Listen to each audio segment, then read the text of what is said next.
ಮಹಾಮಳೆಗೆ ಶರಣಾಗುತ್ತಿರುವ ಸೇತುವೆಗಳು ಹೇಳತೀರದಾಗಿದೆ. ರೈತರ ಸಂಕಷ್ಟ, ಸಂತ್ರಸ್ತರ ಬೇಡಿಕೆ ಏನು? ನಮಗೊಂದು ನೆಲೆ ಕಲ್ಪಿಸಿಕೊಡಿ ಎಂದು ಕಣ್ಣೀರು ಹಾಕಿದ್ದು ಯಾರು?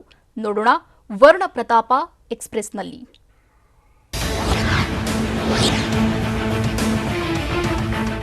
ಭಾರಿ ಮಳೆಯಿಂದ ತುಂಗಭದ್ರಾ ಜಲಾಶಯ ತುಂಬಿದ್ದು ನೀರು ಬಿಡುಗಡೆ ಮಾಡಲಾಗಿದೆ. ಇದರಿಂದ ಕೊಪ್ಪಳ ತಾಲೂಕಿನ ಮುನಿರಾಬಾದ್ ಬಳಿಯ ಕಿರು ಸೇತುವೆ ಮುಳುಗಡೆಯಾಗಿದೆ. ಹೀಗಾಗಿ ಅಧಿಕಾರಿಗಳು ಮುಳ್ಳಿನ ಬೇಲಿ ಹಾಕಿ ಸೇತುವೆ ದಾರಿಯನ್ನ ಬಂದ್ ಮಾಡಿದ್ದಾರೆ.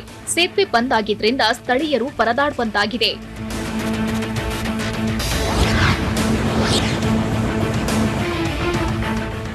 ಕೃಷ್ಣಾ ನದಿ ಪ್ರವಾಹ ಭೀತಿ ಹಿನ್ನೆಲೆ ಯಾದಗಿರಿಯ ವಡಗೇರ ತಾಲೂಕಿನ ಯಕ್ಷಿಂತಿ ಗ್ರಾಮ ಸ್ಥಳಾಂತರಕ್ಕೆ ಆಗ್ರಹಿಸಲಾಯಿತು. ಯಕ್ಷಿಂತಿ ಗ್ರಾಮ ಸ್ಥಳಾಂತರ ಮಾಡುವಂತೆ ಆಗ್ರಹಿಸಿ ಜಿಲ್ಲಾಧಿಕಾರಿ ಕಚೇರಿ ಮುಂದೆ ಗ್ರಾಮಸ್ಥರು ಪ್ರತಿಭಟನೆ ನಡೆಸಿದ್ರು. ಕೃಷ್ಣಾ ನದಿ ತೀರದಲ್ಲಿ ಪ್ರವಾಹ ಉಂಟಾದ್ರೆ ಗ್ರಾಮವೇ ಜಲಾವೃತವಾಗಲಿದೆ. ಗ್ರಾಮ ಸ್ಥಳಾಂತರ ಮಾಡುವುದಾಗಿ ಬಿಎಸ್ವೈ ಭರವಸೆ ನೀಡಿದ್ರು. ಆದರೆ ಇದುವರೆಗೂ ಗ್ರಾಮ ಸ್ಥಳಾಂತರ ಮಾಡಿಲ್ಲ ಅಂತ ಆಕ್ರೋಶ ವ್ಯಕ್ತಪಡಿಸಿದ್ರು.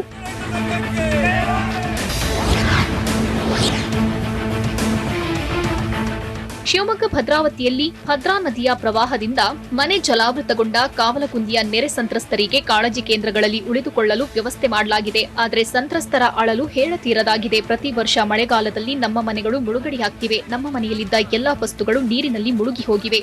ಮನೆಗಳು ಅರ್ಧ ಮುಳುಗಿವೆ. ನೀರು ಇಳಿದ ಮೇಲೆ ಮತ್ತೆ ಅಲ್ಲಿಗೆ ಕಳಿಸುತ್ತಾರೆ. ಬೇರೆ ಕಡೆ ಮನೆ ನಿರ್ಮಾಣ ಮಾಡಿಕೊಡುವಂತೆ ಸಂತ್ರಸ್ತರು ಒತ್ತಾಯಿಸಿದ್ದಾರೆ.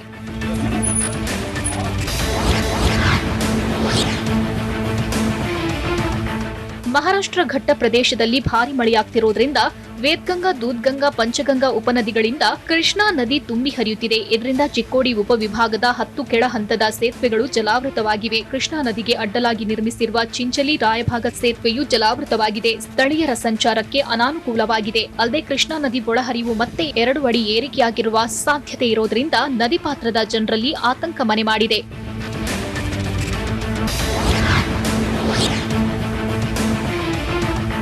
ಬೆಳಗಾವಿ ನಗರದಲ್ಲಿ ಬಳ್ಳಾರಿ ನಾಲಾ ನೀರಿನಿಂದ 5 ಮನೆಗಳು ಜಲಾವೃತವಾಗಿವೆ. ಬೆಳಗಾವಿ ಹೊರವಲಯದ ಥಾಮಣಿ ಬಳಿ ಜಮೀನಿನಲ್ಲಿ ಕಟ್ಟಿಕೊಂಡಿದ್ದ ಮನೆ ಸುತ್ತ ನೀರು ತುಂಬಿಕೊಂಡಿದೆ. ಮೊದಲ 2ನೇ ಮಹಡಿಯಲ್ಲಿ ಕುಟುಂಬಸ್ಥರು ವಾಸಿಸುತ್ತಿದ್ದು ಮನೆಯಿಂದ ಹೊರಗೆ ಬರಲಾರದೆ ಕುಟುಂಬಸ್ಥರು ಪರದಾಟ ಅನುಭವಿಸುತ್ತಿದ್ದಾರೆ. ಜಮೀನಿಗೂ ನೀರು ನುಗ್ಗಿ ಬೆಳೆದಿದ್ದ ತರಕಾರಿ ಸಂಪೂರ್ಣ ನಾಶವಾಗಿದೆ.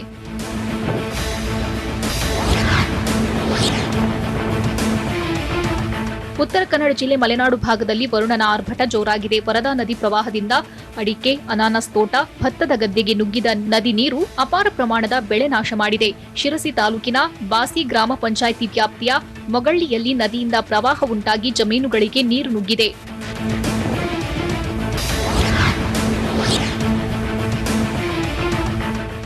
ರಾಯಚೂರಲ್ಲಿ ನಡುಗಡ್ಡೆಯಲ್ಲಿ ಸಿಲುಕಿದ ಕುಟುಂಬಗಳ ಕಣ್ಣೀರ ಕಥೆ ಬಗ್ಗೆ ಟಿವಿ9 ವರದಿ ಮಾಡಿದ್ದ ಬೆನ್ನಲ್ಲೇ ಸಚಿವರು, ಸಂಸದರು ಸ್ಪಂದಿಸಿದ್ದಾರೆ. ಅಧಿಕಾರಿಗಳ ಜೊತೆ ಸಂಸದ ರಾಜಾ ಅಮರೇಶ್ ನಾಯಕ್, ಉಸ್ತುವಾರಿ ಸಚಿವ ಶಂಕರ್ ಪಾಟೀಲ್ ಮುನೇನಕೊಪ್ಪ ಚರ್ಚೆ ನಡೆಸಿ ನಡುಗಡ್ಡೆ ಕುಟುಂಬಗಳಿಗೆ ಸೂಕ್ತ ಸೌಲಭ್ಯ ಕಲ್ಪಿಸಲು ಸಭೆ ಮಾಡಿದ್ದಾರೆ.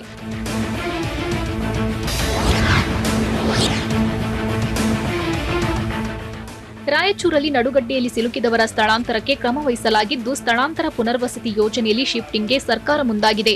ಜಮೀನು ಬೇಕೇ ಬೇಕು ಅನ್ನೋ ಸಂತ್ರಸ್ತರ ಬೇಡಿಕೆ ವಿಚಾರಕ್ಕೆ ಮನೆ ಜೊತೆಯಲ್ಲೇ ಜಮೀನು ಕೊಡಿಸುವ ಕುರಿತು ಚರ್ಚೆ ನಡೆಸಲಾಗಿದೆ. ಈ ಬಗ್ಗೆ ಸರ್ಕಾರ ಮತ್ತು ಡಿಸಿ ಜೊತೆ ಚರ್ಚಿಸಿ ಕ್ರಮ ವಹಿಸುತ್ತೇವೆ ಎಂದು ಟಿವಿ9ಗೆ ಸಂಸದ ರಾಜಾ ಅಮರೇಶ್ ನಾಯಕ್ ಹಾಗೂ ಸಚಿವ ಮುನೇನಕೊಪ್ಪ ಹೇಳಿದ್ದಾರೆ.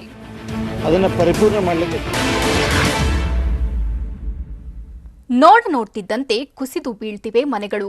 ಊರು ಸೂರುಗಳನ್ನೆಲ್ಲ ನುಂಗಿ ಹಾಕ್ತಿದೆ ಪ್ರವಾಹದ ನೀರು. ತುಂಬಿ ಹರಿಯುತ್ತಿದ್ದ ತೊರೆಯಲ್ಲಿ ಮೀನಿಗೆ ಬಲೆ ಬೀಸಿದ್ದು ಯಾರು? ನೋಡೋಣ ಜಲದಾಳಿ ನ್ಯೂಸ್ ಎಕ್ಸ್‌ಪ್ರೆಸ್‌ನಲ್ಲಿ.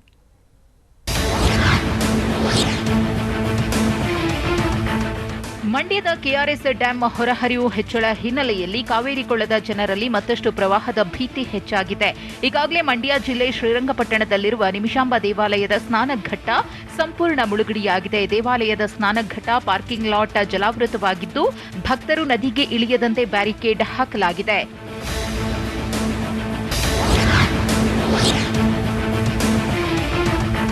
ಇತ್ತ ನದಿ ಪಾತ್ರದಲ್ಲಿ ಮಳೆ ಆರ್ಭಟ ಹಿನ್ನೆಲೆಯಲ್ಲಿ ತುಂಗಭದ್ರಾ ನದಿ ಅಪಾಯದ ಮಟ್ಟ ಮೀರಿ ಹರಿಯುತ್ತಿದೆ. ಇದರಿಂದ ಗದಗ ಜಿಲ್ಲೆಯ ಸಿಂಗಟಾಲೂರು ಬ್ಯಾರೇಜ್ ಸಂಪೂರ್ಣ ಭರ್ತಿಯಾಗಿದೆ. ಇಷ್ಟೇ ಅಲ್ಲ, ನದಿಯ ಒಳಹರಿವು ಪ್ರಮಾಣದಲ್ಲಿ ಭಾರೀ ಏರಿಕೆಯಾಗುವ ಸಾಧ್ಯತೆ ಇದೆ. ಹೀಗಾಗಿ ಸಿಂಗಟಾಲೂರು ಬ್ಯಾರೇಜ್ನಿಂದ 20 ಗೇಟ್ಗಳ ಮೂಲಕ 1,05,096 ಕ್ಯೂಸೆಕ್ ನೀರು ಬಿಡುಗಡೆ ಮಾಡಲಾಗಿದೆ.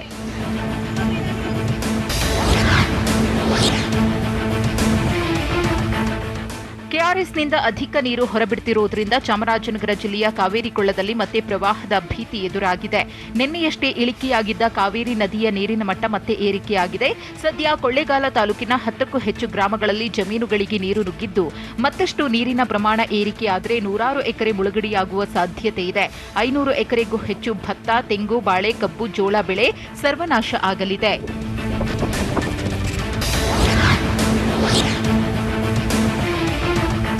ತುಂಬಿ ಹರಿತಾ ಇರುವ ನೀರಿನಲ್ಲಿ ಜನ ಭರ್ಜರಿಯಾಗಿ ಮೀನು ಬೇಟೆಯಾಡಿದ್ದಾರೆ.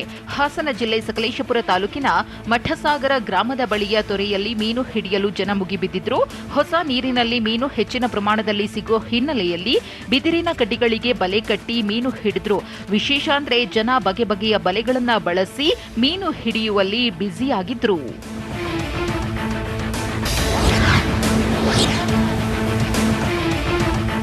ಮಂಗಳೂರಿನ ಬೈಕಂಪಾಡಿಯಲ್ಲಿ ಮತ್ತೊಂದು ಮನೆ ಸಮುದ್ರದ ಪಾಲಾಗಿದೆ. ದೊಡ್ಡ ದೊಡ್ಡ ಅಲೆಗಳ ಹೊಡೆತದಿಂದ ಮನೆಗೆ ಹಾನಿಯಾಗಿದ್ದು, ನೋಡ್ತಾ ಇದ್ದಂತೆ ಮನೆ ಸಮುದ್ರಕ್ಕೆ ಕುಸಿದು ಬಿದ್ದಿದೆ. ಮನೆ ಕುಸಿಯುವ ದೃಶ್ಯ ಮೊಬೈಲ್ ಕ್ಯಾಮೆರಾದಲ್ಲಿ ಸೆರೆಯಾಗಿದೆ. ಇನ್ನು ನಿನ್ನೆ ಮೀನಕಳಿಯಲ್ಲಿ ಮನೆ ಮತ್ತು ರಸ್ತೆ ಸಮುದ್ರದ ಪಾಲಾಗಿತ್ತು.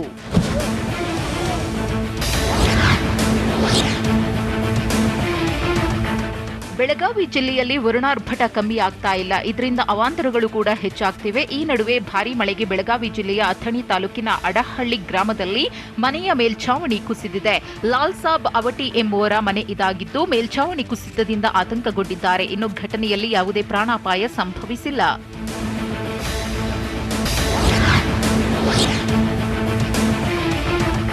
ಬೆಟ್ಟ ಕುಸಿಯುವ ಆತಂಕ ಹಿನ್ನೆಲೆಯಲ್ಲಿ 80 ಕುಟುಂಬಗಳನ್ನು ಶಿಫ್ಟ್ ಮಾಡಲಾಗಿದೆ.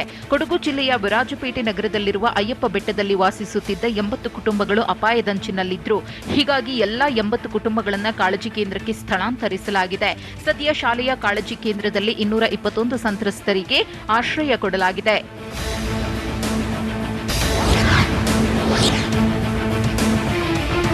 ಇತ್ತ ವರುಣನ ಅಬ್ಬರಕ್ಕೆ ಕೊಡಗು ಜಿಲ್ಲೆಯಲ್ಲಿ ಅರ್ಚಕನ ಮನೆಯ ಮೇಲೆ ದೇವಸ್ಥಾನದ ದಿಣ್ಣೆ ಕುಸಿದಿದೆ. ಮಡಿಕೇರಿ ತಾಲೂಕಿನ ಪಾಲೂರು ಗ್ರಾಮದಲ್ಲಿ ಘಟನೆ ನಡೆದಿದ್ದು, ಮಹಲಿಂಗೇಶ್ವರ ದೇಗುಲದ ದಿಣ್ಣೆ ಕುಸಿದು ಮನೆಗೆ ಹಾನಿಯಾಗಿದೆ. ಅರ್ಚಕ ದೇವಿ ಪ್ರಸಾದ್ ಎಂಬುವರ ಮನೆ ಮತ್ತು ದೇಗುಲದ ಭೋಜನ ಶಾಲೆಯ ಅಡಿಪಾಯಕ್ಕೂ ಡ್ಯಾಮೇಜ್ ಆಗಿದೆ.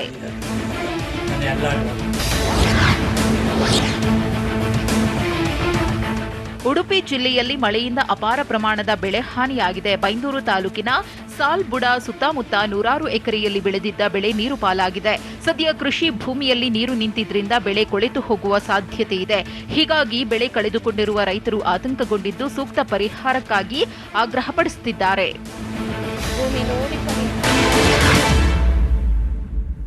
ಪೂಜೆ ಮಾಡಲು ನದಿಗಿಳಿದ ಅರ್ಚಕ ಕಣ್ಮರೆ ಆಗಿದ್ದೇನು? ರಾಜ್ಯಕ್ಕೆ ಇನ್ನೆಷ್ಟು ದಿನ ಕಾಡಲಿದ್ದಾನೆ ವರುಣ? ಮನೆ ಮೇಲೆ ಕುಸಿಯಿತು ಗುಡ್ಡ. 45 ಲಕ್ಷ ಖರ್ಚು ಮಾಡಿದ್ದ ಮಾಲೀಕ ಕಣ್ಣೀರು. ಪ್ರವಾಹ ಪರಿಸ್ಥಿತಿ ಹೇಗಿದೆ ನೋಡೋಣ ಮಳೆ ಉಗ್ರರೂಪ ಎಕ್ಸ್‌ಪ್ರೆಸ್‌ನಲ್ಲಿ. ಮಳೆರಾಯನ ಕಾಟ ಒಂದು ಕಡೆಯಾದ್ರೆ ಕೊಡಗಿನ ಜನತೆಗೆ ಭೂಕಂಪನ ಭಯ ಮತ್ತಷ್ಟು ಹೆಚ್ಚಾಗಿದೆ. ಮಡಿಕೇರಿ ತಾಲೂಕಿನ ಚೆಂಬು ಹಾಗೂ ಪೆರಾಜೆ ಗೋನಡ್ಕ ವ್ಯಾಪ್ತಿಯಲ್ಲಿ ಕಂಪನದ ಅನುಭವವಾಗಿದೆ. ಬೆಳಗ್ಗೆ 10:10ಕ್ಕೆ ಭೂಮಿ ಕಂಪಿಸಿದ್ದು ಜನರು ಆತಂಕಗೊಂಡಿದ್ದಾರೆ. ಈಗಾಗಲೇ ಅದೆಷ್ಟೋ ಕಡೆ ಗುಡ್ಡ ಕುಸಿತವಾಗ್ತಾ ಇರುವ ಬೆನ್ನಲ್ಲೇ ಭೂಮಿ ಕಂಪನ ಆಗ್ತಾ ಇರೋದ್ರಿಂದ ಜನ ಆತಂಕಗೊಂಡಿದ್ದಾರೆ. ಶಿವಮೊಗ್ಗ ಜಿಲ್ಲೆಯಲ್ಲಿ ಮಳೆ ಮುಂದುವರೆದಿದೆ. ಈ ನಡುವೆ ಜಿಲ್ಲಾಡಳಿತ ಹಾಗೂ ತಾಲೂಕು ಆಡಳಿತ ಮಕ್ಕಳ ಪ್ರಾಣದ ಜೊತೆ ಚೆಲ್ಲಾಟ ಆಡ್ತಾ ಇದೆ. ಸಾಗರ ತಾಲೂಕಿನಲ್ಲಿ ಭಾರೀ ಮಳೆಯಿಂದಾಗಿ ಶಾಲೆಗಳ ಗೋಡೆ ಕುಸಿತಾ ಇದೆ. ಮತ್ತೊಂದು ಕಡೆ ತ್ಯಾಗರ್ತಿ ಸಮೀಪದ ಲಾವಿಗೆರೆಯ ಸರ್ಕಾರಿ ಹಿರಿಯ ಪ್ರಾಥಮಿಕ ಶಾಲೆಯ ಒಳಗೆ ನೀರು ನುಗ್ಗಿದೆ.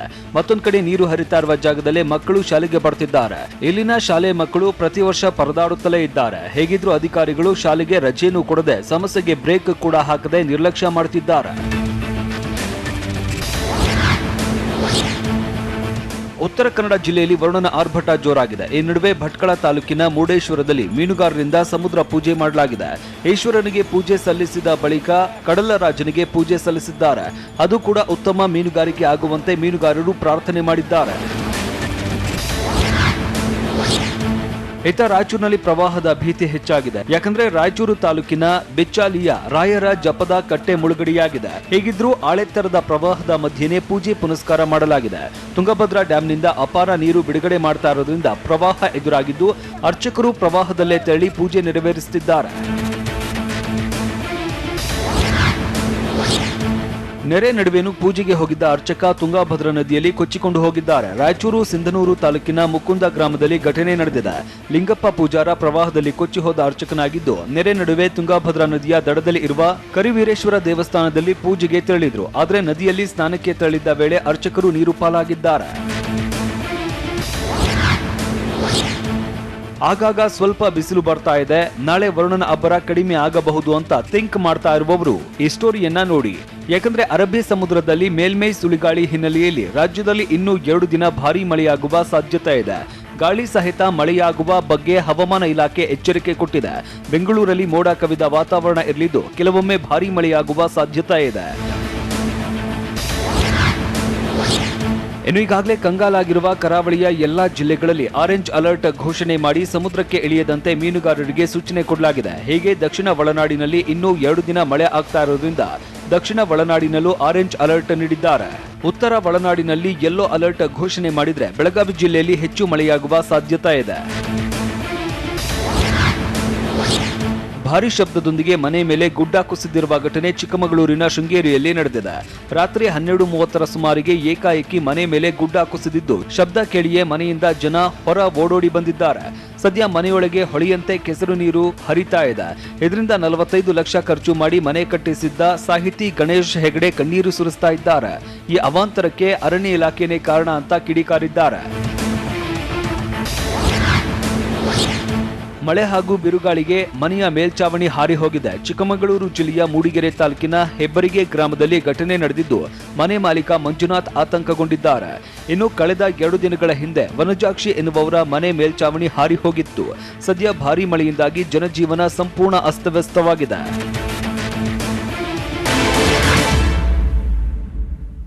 ಸರ್ಕಾರಿ ಕಚೇರಿಗಳಲ್ಲಿ ಫೋಟೋ ವಿಡಿಯೋ ನಿಷೇಧಿಸಿದ್ದು ಯಾಕೆ? ಕುರುಪ್ ಸಿನಿಮಾ ನೋಡಿ ಮರ್ಡರ್ ಮಾಡಿದ್ರ ಹಂತಕರು. ಕೊರೋನಾ ಕಡಿಮೆಯಾಯಿತು, ಕಾಡಲಿದ್ಯಾ ಮತ್ತೊಂದು ಕಾಯಿಲೆ? ನೋಡೋಣ ಸಮಗ್ರ ಎಕ್ಸ್‌ಪ್ರೆಸ್‌ನಲ್ಲಿ. ಇನ್ಮುಂದೆ ಸರ್ಕಾರಿ ಕಚೇರಿಗಳಲ್ಲಿ ಫೋಟೋ ವಿಡಿಯೋ ಚಿತ್ರೀಕರಣವನ್ನು ನಿಷೇಧಿಸಿ ಸರ್ಕಾರ ಆದೇಶ ಹೊರಡಿಸಿದೆ. ಅನುಮತಿ ಇಲ್ಲದೆ ಫೋಟೋ ವಿಡಿಯೋ ಚಿತ್ರೀಕರಣಕ್ಕೆ ಬ್ರೇಕ್ ಹಾಕಿದ್ದು, ಸರ್ಕಾರಿ ಕಚೇರಿಗಳ ವಿಡಿಯೋಗಳನ್ನು ಮಾಡಿ ಸಾಮಾಜಿಕ ಜಾಲತಾಣಗಳಲ್ಲಿ ದುರ್ಬಳಕೆ ಮಾಡುತ್ತಿರುವ ಆರೋಪ ಕೇಳಿಬಂದಿದೆ ಎಂದು ಆಡಳಿತ ಸುಧಾರಣಾ ಇಲಾಖೆಯಿಂದ ಈ ಕುರಿತು ಆದೇಶ ಹೊರಡಿಸಲಾಗಿದೆ. ಇದರಿಂದ ಭ್ರಷ್ಟ ಅಧಿಕಾರಿಗಳಿಗೆ ಮತ್ತಷ್ಟು ಅನುಕೂಲವಾಗುವ ಸಾಧ್ಯತೆ ಇದೆ ಎಂದು ಸಾರ್ವಜನಿಕರು ಟೀಕೆ ಮಾಡುತ್ತಿದ್ದಾರೆ. ಬೆಂಗಳೂರಿನ ಮಹಾರಾಣಿ ಬೀದಿಯಲ್ಲಿ ಶುಲ್ಕ ಕಡಿತಗೊಳಿಸುವಂತೆ ವಿದ್ಯಾರ್ಥಿನಿಯರು ಪಟ್ಟು ಹಿಡಿದಿದ್ದಾರೆ. ಬೆಂಗಳೂರಿನ ಮಹಾರಾಣಿ ಬೀದಿ ಮುಂದೆ ಭಾರೀ ಹೈಡ್ರಾಮಾ ನಡೆಯಿತು. ಸಾವಿರಾರು ವಿದ್ಯಾರ್ಥಿನಿಯರನ್ನ ಒಳಗೆ ಕೂಡಿ ಹಾಕಿದ್ದಾರೆ. ಅವರನ್ನ ಹೊರಗೆ ಕಳಿಸಿ ಎಂದು ಪ್ರತಿಭಟನಾ ನಿರತರು ಕೆಂಡಾಮಂಡಲರಾಗಿದ್ರು. ಫೀಸ್ ಕಡಿಮೆ ಮಾಡಿಸಿ ಎಂದು ಪೊಲೀಸರ ಜೊತೆ ವಾಗ್ವಾದ ಮಾಡಿದ್ರು. ಪಿಎಸ್ಐ ನೇಮಕಾತಿ ಹಗರಣದಲ್ಲಿ ಅಮೃತ್ ಪೌಲ್ ಜೈಲು ಪಾಲಾಗಿದ್ದಾರೆ. ಬೆಂಗಳೂರಿನ 1ನೇ ಎಸಿಎಂಎಂ ನ್ಯಾಯಾಲಯ ಅಮೃತ್ ಪೌಲ್ಗೆ 14 ದಿನ ನ್ಯಾಯಾಂಗ ಬಂಧನಕ್ಕೆ ಒಪ್ಪಿಸಿ ಆದೇಶ ಹೊರಡಿಸಿದೆ. ಪೊಲೀಸ್ ನೇಮಕಾತಿ ವಿಭಾಗದ ಎಡಿಜಿಪಿಯಾಗಿದ್ದ ಅಮೃತ್ ಪೌಲ್ರನ್ನ ಶಾಂತಕುಮಾರ್ ಹೇಳಿಕೆ ಮೇಲೆ ಬಂಧಿಸಲಾಗಿದ್ದು, ಅಮೃತ್ ಪೌಲ್ ಜಾಮೀನು ಅರ್ಜಿ ವಿಚಾರಣೆ ನಾಳೆಗೆ ಮುಂದೂಡಿಕೆಯಾಗಿದೆ. ತನಿಖೆ ತೀವ್ರವಾದಂತೆ ಮತ್ತಷ್ಟು ಕಾಣದ ಕೈಗಳು ಹೊರಬರೋ ಸಾಧ್ಯತೆ ಇದೆ. ಇನ್ನು ಸಿದ್ದರಾಮೋತ್ಸವ ಬಗ್ಗೆ ಪ್ರಶ್ನೆ ಕೇಳಿದ್ದಕ್ಕೆ ಬಾಗಲಕೋಟೆಯಲ್ಲಿ ವಿಪಕ್ಷ ನಾಯಕ ಸಿದ್ದರಾಮಯ್ಯ ಸಿಡಿಮಿಡಿಗೊಂಡಿದ್ದಾರೆ. ಸಿದ್ದರಾಮೋತ್ಸವ ಅಲ್ಲ, ಅಮೃತೋತ್ಸವ. ಅದು 75 ವರ್ಷ ತುಂಬಿರೋದಕ್ಕೆ ಅಮೃತೋತ್ಸವ ಆಚರಣೆ ಮಾಡಲಾಗ್ತಿದೆ. ಈ ಅಮೃತೋತ್ಸವ ಮಾಡ್ತಿರೋದು ನನಗೆ ಬಿಜೆಪಿಯವರು ಹೇಳಿದ್ರೆ ಅವರೇನ್ ಮಾಡ್ತಿದ್ದಾರಾ ಅಂತ ಬಾಗಲಕೋಟೆಯಲ್ಲಿ ಸಿದ್ದರಾಮಯ್ಯ ಕಿಡಿಕಾರಿದ್ದಾರೆ. ದೇವನಹಳ್ಳಿಯಲ್ಲಿ ಸಿಎಂ ಬೊಮ್ಮಾಯಿ ಮೀಟಿಂಗ್ ಮುಗಿಸಿ ಹೊರಡುವ ಹೊತ್ತಿನಲ್ಲಿ ಖಾಸಗಿ ರೆಸಾರ್ಟ್ ಗೇಟ್ ಬಳಿ ಮಂಗನಾಟ ನಡೆದಿದೆ. ಬೈಕ್ಗಳ ಮೇಲೆ ಇರಿಸಿದ್ದ ಪೊಲೀಸರ ಟೀ ಶರ್ಟ್, ರೇಡಿಯಂ ಜಾಕೆಟ್ ಎತ್ತಿಕೊಂಡು ಕೋತಿಗಳು ಮರವೇರಿದ್ವು. ಈ ವೇಳೆ ಒಂದು ಕಡೆ ಸಿಎಂ ಬರುವ ವೇಳೆ ಡ್ಯೂಟಿ ಮಾಡಬೇಕು, ಕೋತಿಗಳ ಕೈಯಿಂದ ವಸ್ತುಗಳನ್ನು ಕಿತ್ತುಕೊಳ್ಬೇಕು ಅಂತ ಪೊಲೀಸರು ಗೊಂದಲಕ್ಕೆ ಒಳಗಾಗಿದ್ರು. ಸಿಎಂ ತೆರಳಿದ ಬಳಿಕ ಟೀ ಶರ್ಟ್, ರೇಡಿಯಂ ಜಾಕೆಟ್ ಕೆಳಗೆಸೆದು ಕೋತಿಗಳು ಓಡಿ ಹೋದ್ವು.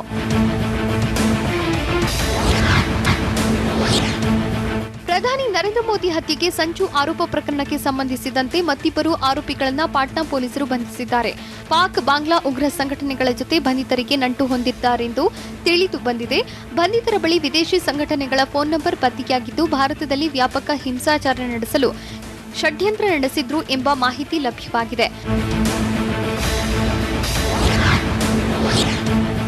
ಭಾರತದಲ್ಲಿ ಮಂಕಿ ಪಾಕ್ಸ್ ಪತ್ತೆಯಾಗಿರುವ ಬಗ್ಗೆ ದೃಢಪಟ್ಟಿದೆ. ವಿಶ್ವ ಆರೋಗ್ಯ ಸಂಸ್ಥೆ ಮಂಕನ ಕಾಯಿಲೆ ಪತ್ತೆ ದೃಢಪಡಿಸಿದೆ. ಕೇರಳದಲ್ಲಿ ಮಂಕಿ ಪಾಕ್ಸ್ ಮೊದಲ ಪ್ರಕರಣ ಪತ್ತೆ ಬಗ್ಗೆ ವರದಿಯಾಗಿದ್ದು 35 ವರ್ಷದ ವ್ಯಕ್ತಿಯಲ್ಲಿ ಕಾಣಿಸಿಕೊಂಡ ಕಾಯಿಲೆ ಇದಾಗಿದೆ.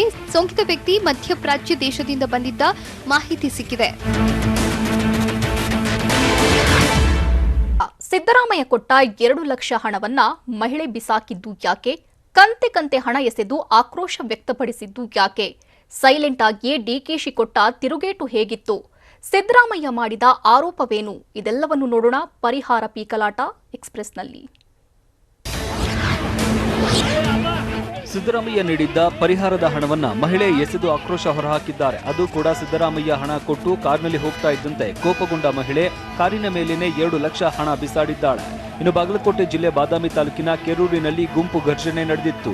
ಹೀಗಾಗಿ ಸಿದ್ದರಾಮಯ್ಯ ಆಸ್ಪತ್ರೆಗೆ ತೆರಳಿ ಮೊಹಮ್ಮದ್ ಹನೀಫ್, ದಾವಲ್ ಮಲ್ಲಿಕ್ ಹಾಗೂ ರಾಜ್ಯಸಾಬ್ ರಫೀಕ್ ಎನ್ನುವವರ ಆರೋಗ್ಯ ವಿಚಾರಿಸಿ ಪರಿಹಾರ ನೀಡಿದ್ದು.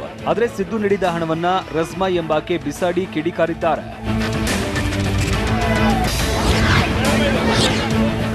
ಇನ್ನು ಈ ಮಹಿಳೆ ಎಷ್ಟು ನೊಂದು ಹೋಗಿದ್ದಾರೆ ಅಂದ್ರೆ ಸಿದ್ದರಾಮಯ್ಯ ಹಣ ಕೊಡ್ತಾ ಇದ್ದಂತೆ ಆಕ್ರೋಶ ಹೊರಹಾಕಿದ್ದಾರೆ.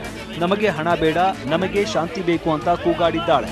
ಈ ವೇಳೆ ಕಾರ್ನಲ್ಲಿ ಕೂತ್ಕೊಂಡ ಸಿದ್ದರಾಮಯ್ಯ ಮಹಿಳೆಯ ಕೈ ಹಿಡಿದು ಸಮಾಧಾನ ಮಾಡಿದ್ದಾರೆ. ಹೇಗಿದ್ರೂ ಸುಮ್ಮನಾಗದ ರಜ್ಮಾ ಎನ್ನುವವರು ಸಿದ್ದು ಕೊಟ್ಟ ಹಣವನ್ನ ಎಸೆದಿದ್ದಾರೆ. ಅದು ಕೂಡ ಹಣ ವಾಪಸ್ ಕೊಡೋದಕ್ಕೆ ಅಂತಲೇ ಕಾರನ್ನ ಹಿಂಬಾಲಿಸಿ 2 ಲಕ್ಷ ಹಣವನ್ನ ಎಸೆದಿದ್ದಾರೆ.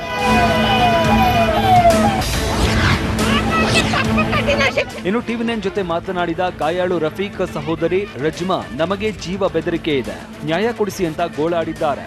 ಹೆಣ್ಣು ಮಕ್ಕಳು ಓಡಾಡೋದಕ್ಕೆ ನಮಗೆ ಭಯವಾಗುತ್ತೆ. ಹಿಂದೂ ಮುಸ್ಲಿಂ ಅಂತ ನಾವು ಯಾವತ್ತೂ ಹೇಳಲ್ಲ, ನಾವು ದುಡಿದು ಜೀವನ ಮಾಡ್ತೇವೆ. ಮಾಜಿ ಸಿಎಂ ಸಿದ್ದರಾಮಯ್ಯ ಹಣ ಕೊಡೋದು ಬೇಡ, ಅವರು ನ್ಯಾಯ ಕೊಡಿಸಲಿ, ಭಿಕ್ಷೆ ಬೇಡಿ ತಿಂತೇವೆ ಅಂತ ರಜ್ಮಾ ಆಕ್ರೋಶ ಹೊರಹಾಕಿದ್ದಾರೆ. ಇನ್ನು ಬಾಗಲಕೋಟೆಯ ಕೆರೂರು ಗ್ರಾಮದಲ್ಲಿ ಘರ್ಷಣೆ ಪ್ರಕರಣಕ್ಕೆ ಸಂಬಂಧಪಟ್ಟಂತೆ ಗಾಯಾಳು ಗೋಪಾಲ ಎಂಬಾತನ ಆರೋಗ್ಯವನ್ನ ಮಾಜಿ ಸಿಎಂ ಸಿದ್ದರಾಮಯ್ಯ ವಿಚಾರಿಸಿದ್ರು. ಮಿರ್ಚಿ ಆಸ್ಪತ್ರೆಗೆ ಭೇಟಿ ಕೊಟ್ಟು ಗಾಯಾಳು ಗೋಪಾಲ ಕುಟುಂಬಸ್ಥರಿಗೂ 50,000 ಪರಿಹಾರ ನೀಡಿದ್ರು. ಸಿದ್ದು ಹಣ ನೀಡುವ ವೇಳೆ ಗೋಪಾಲ ಕುಟುಂಬಸ್ಥರು ಕೂಡ ನಿರಾಕರಿಸಿದ್ರು. ಆದ್ರೆ ಸಿದ್ದರಾಮಯ್ಯ ಒತ್ತಾಯ ಮಾಡಿ ಪರಿಹಾರದ ಹಣ ಕೊಟ್ಟಿದ್ರು. ಮುಸ್ಲಿಂ ಮಹಿಳೆ ಪರಿಹಾರದ ಹಣ ಬಿಸಾಕಿದ ವಿಚಾರಕ್ಕೆ ಸಂಬಂಧಪಟ್ಟಂತೆ ಬಾಗಲಕೋಟೆಯಲ್ಲಿ ಮಾಜಿ ಸಿಎಂ ಸಿದ್ದರಾಮಯ್ಯ ಪ್ರತಿಕ್ರಿಯೆ ನೀಡಿದ್ದಾರೆ. ಆ ಮಹಿಳೆಯನ್ನ ಯಾರೋ ಎತ್ಕಟ್ಟಿರಬೇಕು. ಮಾನವೀಯತೆ ದೃಷ್ಟಿಯಿಂದ ಅವರಿಗೆ ನಾನು ಹಣ ಕೊಟ್ಟಿದ್ದೆ. ಮೃತಪಟ್ಟವರ ಕುಟುಂಬಸ್ಥರಿಗೂ ಪರಿಹಾರ ಕೊಡ್ತೇವೆ. ಹಾಗಾದ್ರೆ ಮೃತಪಟ್ಟವರು ಎದ್ದು ಬರ್ತಾರಾ ಅಂತ ಸಿದ್ದರಾಮಯ್ಯ ಗುಡುಗಿದ್ದಾರೆ. ಬಿಜೆಪಿಯವರು ಪ್ರಚೋದನೆ ಮಾಡುವ ಕೆಲಸ ಮಾಡ್ತಾರೆ ಅಂತ ವಿಪಕ್ಷ ನಾಯಕ ಸಿದ್ದರಾಮಯ್ಯ ಬಿಜೆಪಿ ವಿರುದ್ಧ ಕೆಂಡ ಕಾರಿದ್ದಾರೆ. ಬಾಗಲಕೋಟೆಯಲ್ಲಿ ಮಾತನಾಡಿದ ಸಿದ್ದರಾಮಯ್ಯ, ನಾವೆಲ್ಲರೂ ಮನುಷ್ಯರು, ಪರಸ್ಪರ ಪ್ರೀತಿಯಿಂದ ಇರಬೇಕು.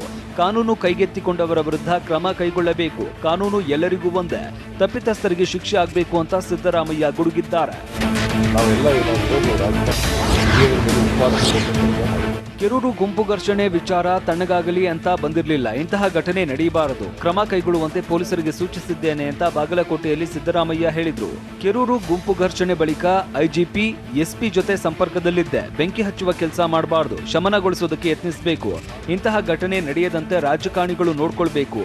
ಕೆರೂರು ಘಟನೆ ನಂತರ ಕುಳಗೇರಿ ಕ್ರಾಸ್ನಲ್ಲಿ ಹಲ್ಲೆ ಮಾಡಿದ್ದಾರೆ. ಬಿಜೆಪಿಯವರು ಗಲಭೆಗೆ ಪ್ರಚೋದನೆ ನೀಡುವ ಕೆಲಸ ಮಾಡ್ತಾ ಇದ್ದಾರೆ ಅಂತ ಬಿಜೆಪಿ ವಿರುದ್ಧ ಸಿದ್ದರಾಮಯ್ಯ ಗುಡುಗಿದ್ದಾರೆ.